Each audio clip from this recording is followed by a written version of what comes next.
План аграрии региона выполнили на 102%.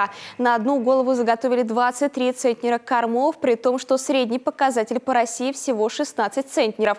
При этом львиная доля заготовленного высокого качества. Это вкупе с модернизацией оборудования позволило увеличить объемы производства молока высшего сорта до 80%. Его использование позволяет предприятиям республики производить продукцию высокого качества.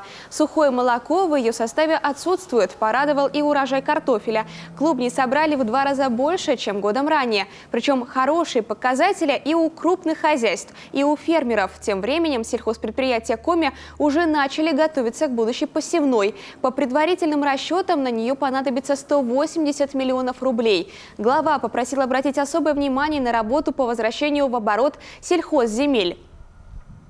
Есть договоренность с Минсельхозом России, директором департамента Жуковым. Он обещал нам выделить средства на покупку новой техники для Коми мелиоводхоза. Это федеральное предприятие на территории республики, которое работает.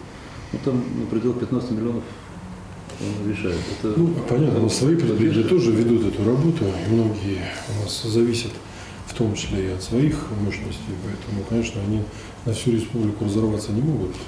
Мы просто можем некий в паритете с ними решить эту задачу. Провести мелиорационные работы в 2019-м намерены на площади в 700 гектаров. Объем этого года выполнен наполовину.